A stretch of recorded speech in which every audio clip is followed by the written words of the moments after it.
Bismillahirrahmanirrahim. Assalamualaikum warahmatullahi wabarakatuh. Alhamdulillahi rabbil alamin. Wa afdalus salati wa atammu taslim ala sayyidina wa maulana Muhammadin wa ala alihi wa sahbihi ajma'in. Allahumma allimna ma yanfa'una wa anfa'na bima 'allamtana wa zidna ilman ya akramal akramin.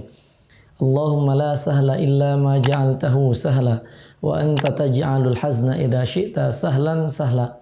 Rabbi yassir wa la tu'assir, Rabbi tamim bi khair. Baik para sahabat-sahabat semuanya, kita akan melanjutkan kajian kitab Bidayatul Hidayah lil Imam Abi Hamid Muhammad ibn Muhammad Al-Ghazali At-Tusi rahimahullah ta'ala. Kita sudah membahas bab-bab, yaitu dalam bab ketaatan yang mana kita atur sehari-hari kita jadwalkan dari semenjak bangun tidur sampai tidur lagi, insya Allah. Kita sudah terlewat ada bab memasuki kamar mandi yang terakhir itu, dan bagaimana beristinja. Sekarang kita akan masuk dalam bab wudu dan insya Allah dalam bab ghusl, dalam mandi. Para sahabat semuanya, kita sudah tahu takwa itu menjalankan perintah Allah Subhanahu wa taala, menjauhi larangannya, dan perintah Allah Subhanahu wa taala ada yang berupa fardu, ada yang sunnah. Dan yang fardu ini paling pokoknya fardu sehingga bisa dikatakan rukun, tapi yang rukun pun tidak semua. Yang mungkin kita beragama Islam, syahadat tidak lagi diperlukan. Memang dari kecil sudah Islam. Kemudian kalau kita runut dari yang terakhir, haji bagi yang mampu, apalagi haji ini bukan hanya mampu dari segi materi, tapi mampu selamat di perjalanan dan yang sebagainya. Bagi yang mampu. Zakat juga bagi yang mampu. Kemudian puasa itu dilaksanakan setahun sekali. Nah, yang paling krusial ini di sholat. Sholat ini dilakukan setiap hari.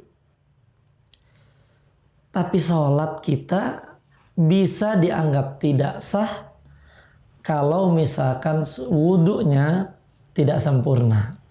Jadi tanpa wudu maka sholat tidak sah. Bagaimana caranya agar sholat yang kita lakukan setiap hari, rukun, fardunya fardu, ini setiap hari yang jadi modal utama, bahkan nanti modal-modal yang lain, keuntungannya dalam sholat sunnah, keuntungan amalan-amalan seperti kita baca Al-Quran, itu disyaratkan juga berwudu. Maka wudu ini sekali lagi sangat penting karena menjadi syarat sah dari amalan-amalan yang utama, terutama sholat. Yang praktis hanya sholat yang kita lakukan setiap hari di antara rukun saja, di antara rukun, maka kita jaga sekali lagi wudunya.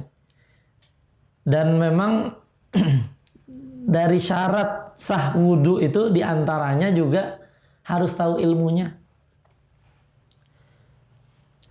Kalau kita tanpa ilmunya, apalagi nanti wudu kita tidak sah. Ingat yang tanpa wudu itu, karena hadas ada dua. Hadas yang besar yang bisa diangkat dengan mandi wajib. Dan hadas kecil yang bisa diangkat dengan wudu. Tanpa wudu justru kita sholatnya bukan hanya sah dan tidak sah, bisa jadi sholatnya haram.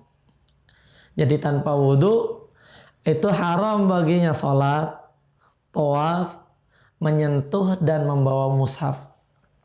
Maka kita bagaimana kita nanti sholatnya, bagaimana justru tawafnya, ibadah, baca Qur'annya dengan membawa atau menyentuh mushafnya. Kalau membacanya tidak ada masalah. Nah, agar kita bernilai ibadah yang tadi kita lakukan untuk membaca Qur'annya, kita bisa membawa mushafnya, kita bisa menyentuh mushafnya, kita bisa sholat, tawaf, itu harus dengan berwudu. Tadi kami katakan wudu pun salah satu syarat sahnya adalah mengetahui ilmu wudu. Maka kita baca babu adabil wudu'i. Bab adab-adab wudu. Qala rahimahullah ta'ala, fa idza faraghta minal istinja, kalau kamu setelah selesai dari istinja. Nah, kita kemarin sudah terlewat bab tentang istinja. Sekarang kita memasuki bab wudu, yang mana wudu ini juga punya spesial. Wudu itu secara ibadah ta'abudi. Ibadah itu ada dua. Ibadah yang ta'akuli, yang bisa masuk akal. Ada ibadah ta'abudi, yang memang tidak bisa ranah akal menyentuhnya. Nah, sudah ibadahnya memang seperti itu saja. Sholat maghrib 3, ya memang seperti itu saja, 3. Wudu juga ibadahnya ibadah ta'abudi, yang walaupun nanti ketika yang membatalkan wudu misalkan yang keluar dari 2 lubang, tapi dari 2 lubang ini tidak disentuh dalam wudu, ya memang seperti itu ta'abudi. Itu ibadah anak Allah Subhanahu wa taala, mungkin tidak bisa masuk akal secara nalar akal kita. Kemudian sebelum kita masuk ke wudu ini, mungkin ada pertanyaan. Emang tadi yang dikatakan tadi wajib wudu, harus wudu, bahkan sholat tidak bisa diterima tanpa wudu. Ketika kita lihat lagi, perintah sholat itu lebih dahulu daripada ayat yang memerintahkan tentang berwudu. Yang ini mungkin katanya, oh ya, Rasul berarti ketika di Mekah, ketika sholat tidak pakai wudu.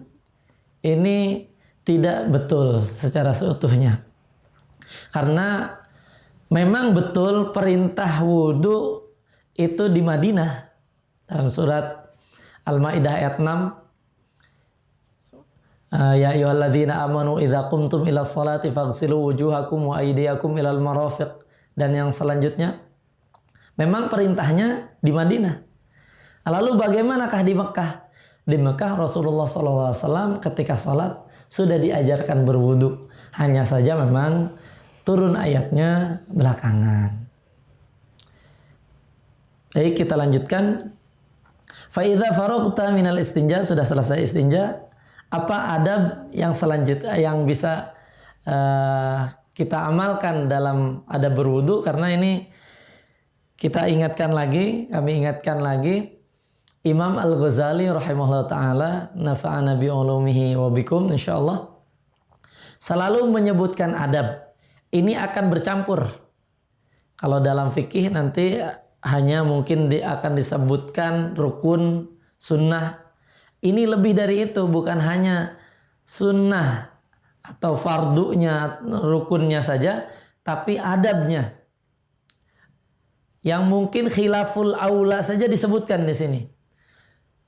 Yang lebih baik yang mana, ini tetap disarankan di sini. Mungkin juga bagi yang belum belajar fikih akan tercampur nanti. Ini apakah ini harus atau hanya anjuran saja? Itulah adab dalam berwudu. Nanti insya Allah akan kita jelaskan yang ini yang rukun, yang ini yang sunnahnya, dan yang ini misalkan yang lebih utamanya. Yang pertama, adab yang pertama adalah fala tatrukis siwak. Jangan tinggalkan siwak. Justru yang pertama itu siwak dulu. Siwak itu di berbagai keadaan. Mau siwak kita berwudu.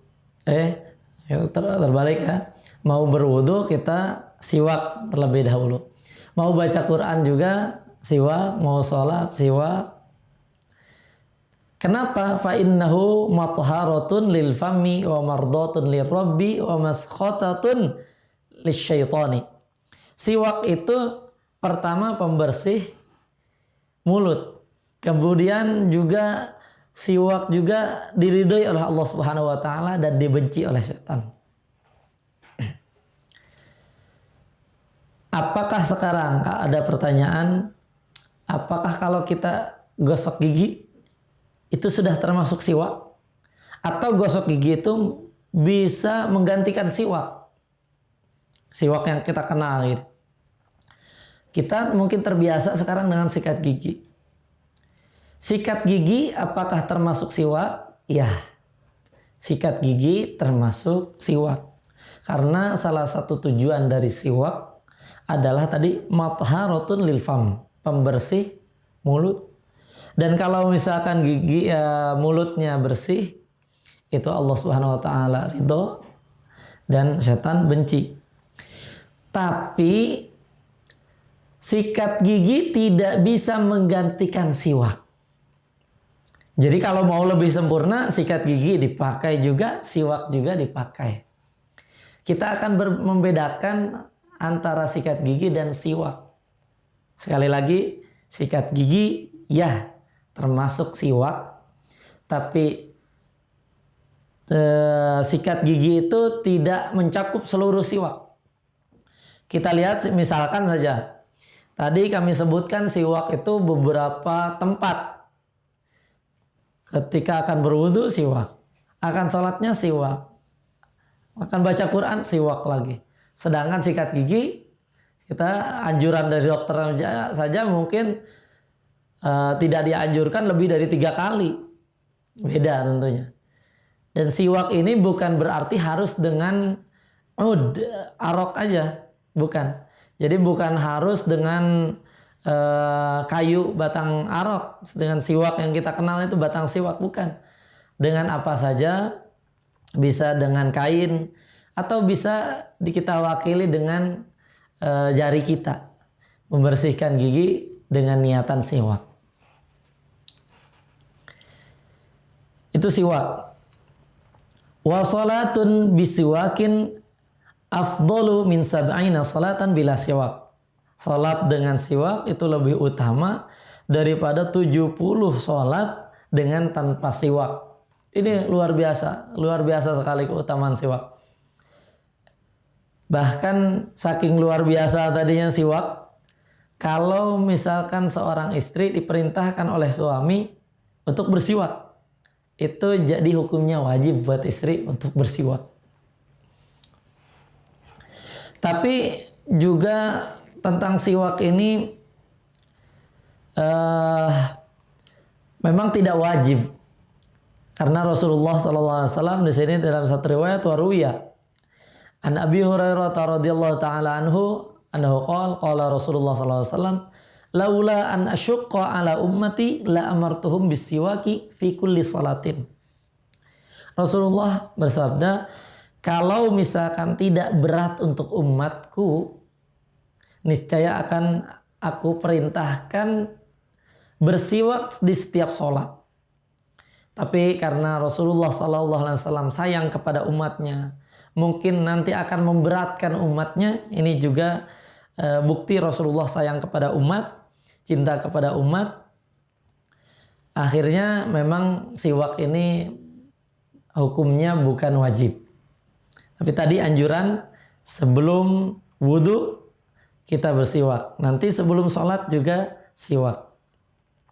Wa anhu dari Nabi Muhammad anhu dan dari Abu Hurairah radhiyallahu ta'ala anhu juga dari Rasulullah sallallahu alaihi wasallam, umirtu bisiwaki hatta khasyitu an yuktaba alayya.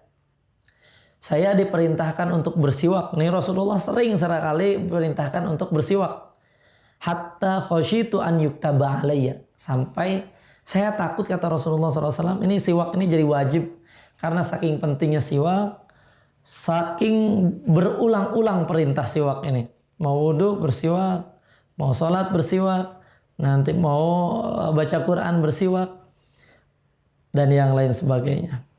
Bangun tidur, ya siwak juga.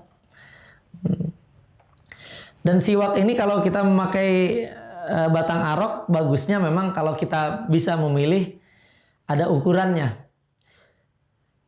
Yang lebih utama memang kita tadi memakai batang arok. Tapi pun batang aroknya sekali lagi lebih utama lagi, jangan lebih besar daripada jempol, tapi jangan lebih kecil daripada jari kelingking. Panjangnya juga jangan lebih dari 1 jengkal. Jangan lebih pendek dari ibu jari. Oh, ini ukuran-ukuran jika ada, jika yang utama. Jika tidak pun tidak harus, sekali lagi tidak harus dengan siwak batang arok saja. Nah, yang berikutnya selain siwak, anjuran yang berikutnya adalah adab yang berikutnya, majlis, kemudian duduk lil wudu, untuk wudu dan duduk. Kalau misalkan tersedia duduk dan lebih aman wuduk, maka duduk yang lebih utama. Kalau misalkan tidak ada, apalagi kalau duduk ini bahaya, tempatnya kotor, maka memang itu bisa ditinggalkan karena memang ini adabnya. Yang lain bahkan tidak kita temukan duduk ini. Di kitab-kitab yang lain tidak ditemukan duduk. Kemudian mustaqbilal qiblah, menghadap kiblat, ala maudhi'in murtafi'in kaila yusibaka rashash. Bagusnya lagi menghadap kiblat, bahkan tempatnya agak lebih tinggi. Nah, ini tempat duduk tadi agak lebih tinggi supaya tidak terciprat airnya. Memang terciprat air wudhu bukan satu yang najis. Tapi untuk menghilangkan, salah satunya untuk menghilangkan was-was. Karena takutnya kalau cipratan, ini najis nggak? Tuh, jadi was-was. Sedangkan nanti kalau was-was, nanti itu setan masuk ke situ. Kalau was-was, kita tidak khusyuk dalam beribadah. Dilanjutkan adabnya yang berikutnya, waqul, dan katakan bismillahirrahmanirrahim. Atau sebetulnya dengan bismillah saja cukup juga. Mau bismillah cukup. Karena sesuatu yang baik tidak mulai dengan bismillah, seakan-akan ada yang cacat. Kemudian dilanjutkan, bukan hanya bismillah, tapi meminta perlindungan dari Allah Subhanahu wa taala dari setan. Rabbi a'udzubika min hamazati syayatin wa a'udzubika rabbi ayyahdurun. Rabbi di sini ya Rabb maksudnya, wahai Tuhanku. Ini harusnya ya Rabbi gitu ya. Ya Rabbi, wahai Tuhanku maksudnya. Rabbi a'udzubika, karena saking dekatnya ada tun nidanya dihilangkan, ya-nya dihilangkan, kemudian Rabbi juga dihilangkan jadi Rabbi, pendek saja. A'udzubika min hamazati syayatin. Kami berlindung kepadamu ya Allah dari godaan setan, dari bisikan setan yang terkutuk. Wa a'udzubika rabbi ayyahdurun. Sama di sini kami berlindung kepadamu Rabbi gitu, Tuhanku. Ayyahdurun aslinya ayyahduruni, agar mereka hadir, setan hadir kepadaku. Tapi memang sesuai ayat Rabbi ayyahdurun. Ini juga keindahan bahasa Arab kalau kita mau melihat dari segi bahasa. Kami berlindung kepadamu ya Allah dari bisikan setan, dan kami berlindung kepadamu dari setan itu hadir ketika kita beribadah, salah satunya beribadah wudhu ini. Tsumma ghsil yadaika thalathan. Nah, kemudian digosok tangan, ini membasuh tangan. Membasuh tangan yadaika thalathan 3 kali. Qabla an tadkhulahuma al-ina, sebelum kita masukkan tangan, sebelum kamu masukkan tangan ini ke dalam wadah. Membasuh tangan ini Ini sekali lagi kalau secara hukum maka memang hukumnya sunnah. Imam Al-Ghazali mencampurkan fikihnya ya. Membasuh tangan sunnah. Sunnah ketika tangan kita suci. Tapi kalau tangannya najis ya jelas itu wajib harus kita bersihkan terlebih dahulu. Karena kalau misalkan kita tidak bersihkan, air yang sedikit, kalau airnya sedikit bisa jadi kita akan tadhir, mengotori air itu.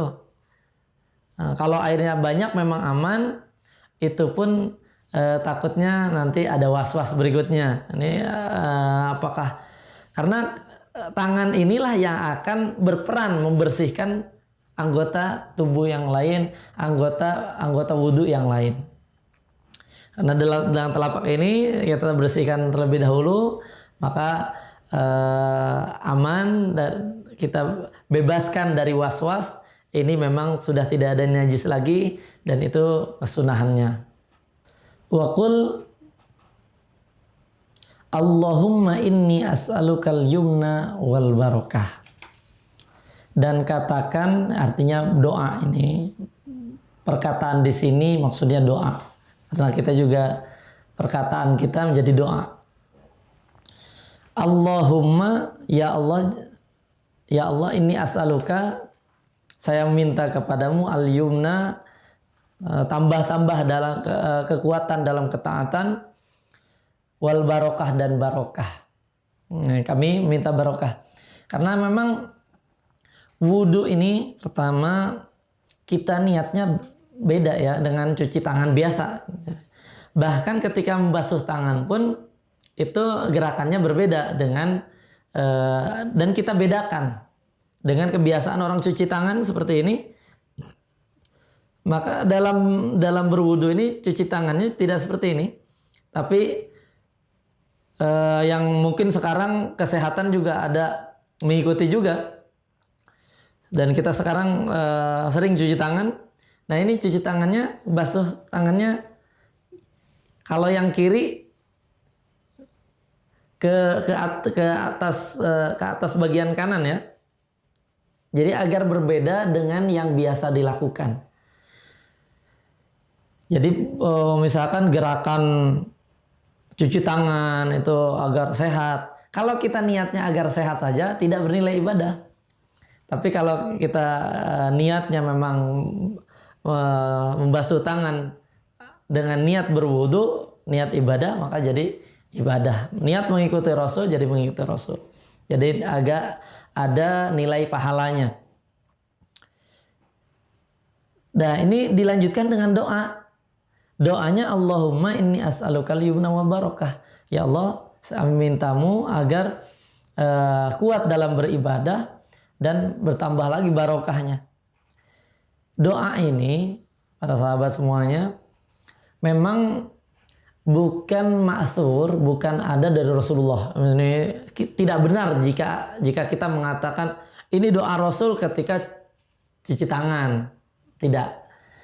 Tapi memang tidak ada salahnya. Nanti doa-doa ini semua kita amalkan karena sesuai juga.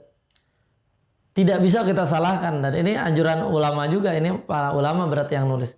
Kita saja kalau misalkan ada yang nyuruh, doa ini, saya pengen doa ini, saya pengen doa agar kerjaan ini dimudahkan, pakai bahasa Indonesia saja boleh. Maka ini doa-doa ini ya juga tidak apa-apa. Kalau misalkan ada yang doa justru bagus-bagus saja karena sesuai.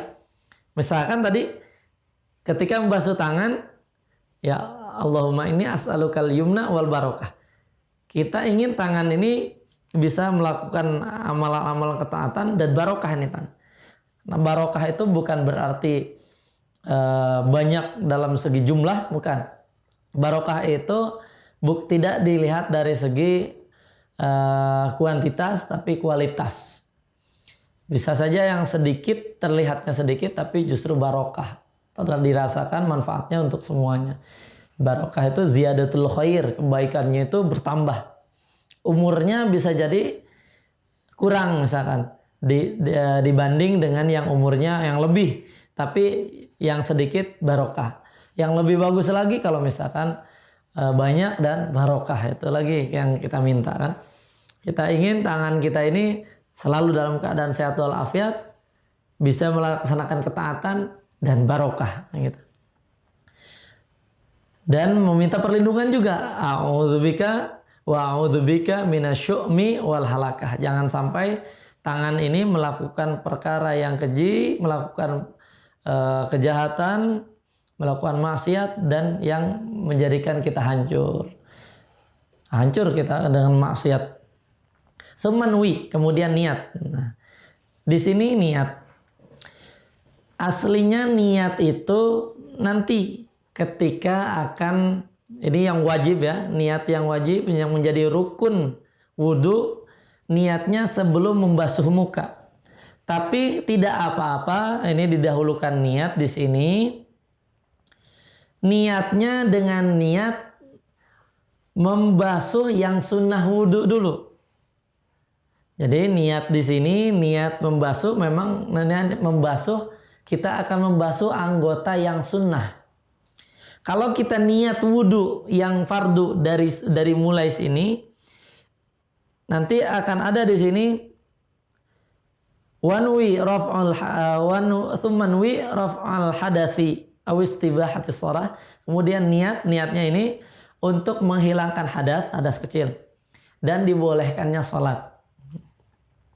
Niatnya dari sini, tapi ketika niat dari sini, maka ada konsekuensi yang selanjutnya, wala yambagi an ta'zuba niyataka qabla ghuslil wajhi. Tidak boleh dihilangkan niatnya nanti sampai akan membasuh muka.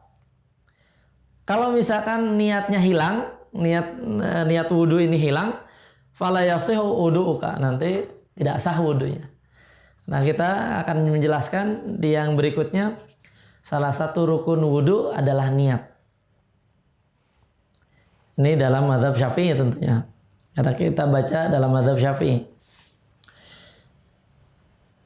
Kemudian ini niat boleh kita niatkan dengan niat yang aman, yaitu ingin membasuh anggota tubuh wudu yang sunnah. Sedangkan nanti yang wajib nanti sebelum muka, membasuh muka. Nah, tsumma khudz ghurfatan lifika wa tamadmad biha thalathan.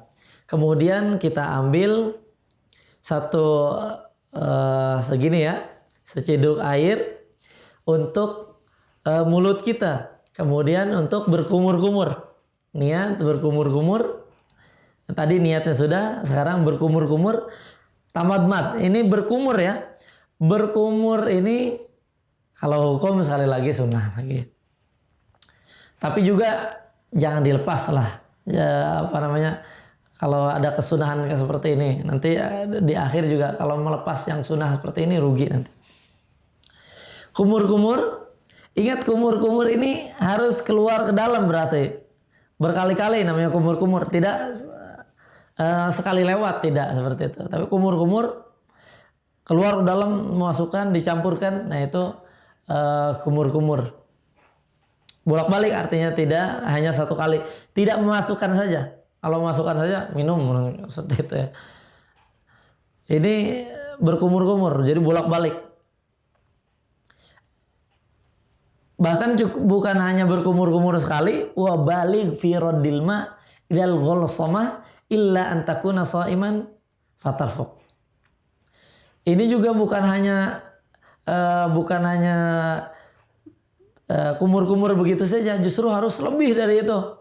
Harusnya dilebihkan sampai kalau bisa ke hampir tenggorokan, ke ujung tenggorokan di sini. Sampai ada bunyinya seperti itu. Kecuali sedang berpuasa. Itu tidak dianjurkan untuk berlebih-lebihan. Kalau tidak sedang berpuasa tidak apa-apa sampai bunyi. Nah, seperti itu. Itu sampai ghalsamah. Kalau sedang puasa lembutkan saja agar takutnya membatalkan puasanya. Waqul, dan katakan, ini doa lagi, doa juga anjuran. Ketika berdoa jangan dikira ini doa jadi Rasul, tidak. Waqul Allahumma a'inni ala tilawati kitabika wa kathrati dzikri laka. Ya Allah, bantulah aku dalam membaca ayat-ayat sucimu dan banyak berzikir. Wa tsabbitni bil qawli tsabiti fil hayatid dunya wal akhirah. Dan tetapkanlah saya dalam fil qawli tsabit, yaitu qaul la ilaha illallah. Bantu kami ya Allah agar teguh dalam la ilaha illallah ini dari semenjak kami hidup dan terus sampai kita mati membawa kalimat agung dan mulia la ilaha illallah, sehingga kalimat ini kalimatun alaiha nahya, kami hidup atas itu, alaiha namut wa biha nub'atsu insyaallah minal aminin. Yang berikutnya,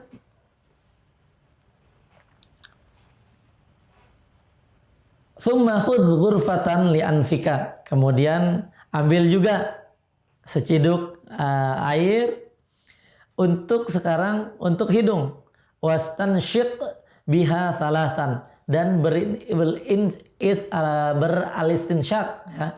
Beralistinsyak 3 kali. Ini namanya alistinsyak ya. Kalau kita mau pakai bahasa Indonesia ya, istinsyak ini memasukkan air ke hidung gitu ya. Thalathan 3 kali. Dan yang berikutnya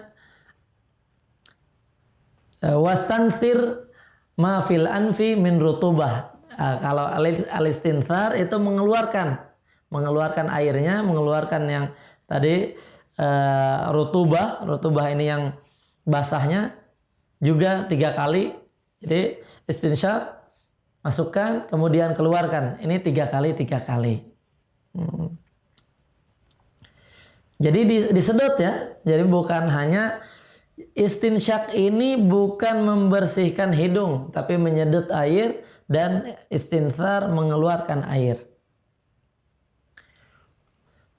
Dan doanya Allahumma dalam istinsyaknya, waqul fil istinsyak, katakan ketika istinsyak, Allahumma arihni raihatal jannah wa anta anni radin. Ya Allah, biarkan saya menghirup aroma surga dan engkau kepadaku dalam keadaan ridho. Masya Allah. Jadi ini memang sesuai sekali, doanya bagus sekali, kita amalkan agar doa kita juga ya siapa tahu ini di saat-saat mustajab. Dan Allah Subhanahu wa taala mendengarkan doa ini. Wafil istinthar, dan ketika istinthar membaca doa Allahumma a'inni a'udzubika min rawaihin nar wa su'iddar.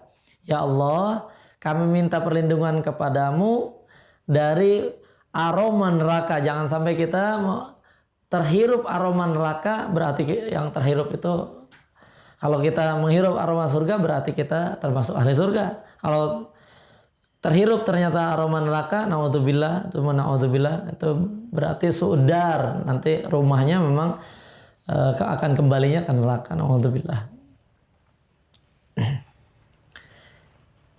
Nah, ini pun tamadmad atau berkumur-kumur dan istinsyak ini ada ulama juga yang mengatakan disatukan. Jadi satu cidukan tadi itu untuk kumur-kumur dan istinsyak dilakukan bersamaan. Jadi kumur-kumur dan istinsyak langsung, jadi tidak harus gurfatan lagi, tidak harus ciduk lagi, tidak. Nah, yang berikutnya baru masuk ke yang rukun, yaitu tsumma khudh ghurfatan liwajhika, kemudian masukkan untuk muka, faghsil biha min mubtadi'i tasthihil jabhati ila muntaha ma yaqbalu minadz-dzaqni fit tuli wa fil udhuni ilal udhuni fil ard. Nah, sekarang masuk membahas tentang basuh muka. Muka ini ada panjangnya, berbeda dengan panjang dan lebar biasa kita. Kalau biasa seperti ini panjangnya, ini lebarnya. Kalau untuk muka ini panjangnya justru dari atas ini, dari atas kening. Nah, nanti ada tempat tumbuhnya rambut sampai ke dagu. Ya. Dan ini ada gusel. Gusel ini berarti membasuhnya harus dengan jadi berbeda antara gusel dan masah. Kalau masah itu kita hanya tidak harus tergenang airnya. Kita hanya asal basah saja kemudian kita usapkan. Ini gusel harus sampai tertampung air baru kita basuhkan ke muka, mulai dari ini panjangnya, mulai dari tumbuhnya rambut. Bagi yang tidak punya rambut silahkan hanya diperkirakan saja sampai dagu. Ini secara depan, kalau ini disebutnya di bagian panjangnya, tuh beda ya. Ini bagian panjangnya, justru ini lebarnya. Sedangkan lebarnya tadi dari kuping ke kuping. Dari kuping ke kuping atau dari telinga ke telinga itu lebarnya. Kemudian ila muntaha min tastihil jabha, dari mulai awal tadi kening sampai dekan sudah. Nah, ini diapakan? Ausilil ma'a ila maudhi'it tahdhif. Sampaikan air ini sampai ke maudhi'ut tahdhif. Tahdhif itu rambut yang biasanya dipotong ini. Wa huwa ma ya'tadun nisa tanhiyata sya'ri anhu wa huwa ma baina ra'sil udhuni ila zawiyatil jabin. Ini kalau misalnya kita ukur dari ujung telinga sampai dahi di sini. Di sini biasanya ada rambut yang kalau cukur sama sekarang laki-laki juga. Kalau perempuan memang untuk ketika akan berhijab, kalau misalkan itu tidak dicukur, takutnya memang keluar rambut itu. Laki-laki juga sekarang banyak yang dicukur di sini untuk memperrapih. Di sini ada namanya tahdhif. Itu disampaikan semuanya dari semenjak atas sampaikan ke sini, ke tahdhif ini sampai ke bawah. Wa huwa ma baina ra'sil udhun tadi ila zawiyatil jabin.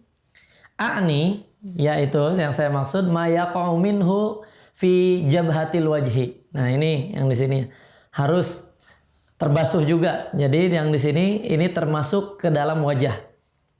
Wa ausilil ma'a ila manabitis syu'uril arba'ah, dan sampaikan air ini harus sampai ke tempat tumbuh rambut yang 4. Apa saja tempat tumbuh rambut yang 4 ini? Yang pertama al-hajibain. Yang pertama al-hajibain. Hajibain yaitu alis ya. Yang berikutnya asyaribain. Asyaribain kumis. Yang berikutnya al-ahdab. Al-ahdab itu bulu mata. Ahdab bulu mata. Yang terakhir wal adharain, dan 2 jambang atau godek kalau bahasa Arabnya. Bahasa Jawanya godek. Kalau di kita ada jambang. Ya. Di antara nanti dijelaskan wahuma ma yuwaziyani al-udhunain min mubtada'il lihyah. Di antara tumbuhnya jenggot sampai ke atas ke telinga, itu ya godek atau jambang.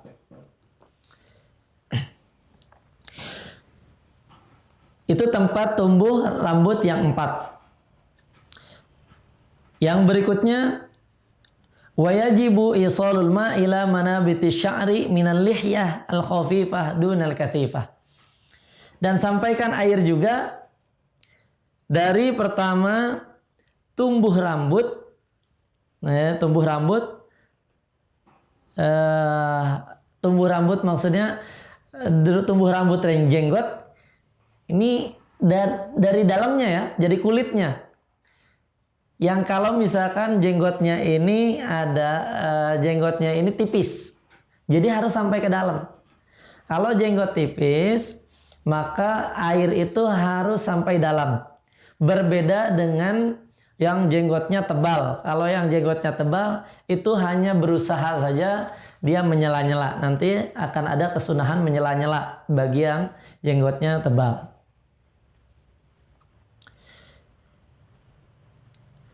Waqul inda ghuslil wajhi, dan katakan ketika ghuslul wajhi, ingat ketika awal akan membasuh wajah itu kita niat ini. Ini wajibnya niat. Waqul inda ghuslil wajhi, dan katakan ketika membasuh muka, Allahumma bayyid wajhi, Allah putihkan wajahku binurika dengan cahayamu, yauma tabyaddu wujuhu awliyaik. Pada hari putihnya, diputihkannya, kamu putihkannya ya Allah wajahnya para wali-walimu, wala tusawwid wajhi, dan jangan hitamkan wajahku bidzulumatika yauma taswaddu wujuh a'daik. Pada hari hitamnya wajahnya musuh-musuhmu. Ini saja. Pada pertemuan kali ini insya Allah akan kita lanjutkan di adab wudu yang berikutnya. Mudah-mudahan bisa bermanfaat. Adanallahu wa iyyakum ajmain. Assalamualaikum warahmatullahi wabarakatuh.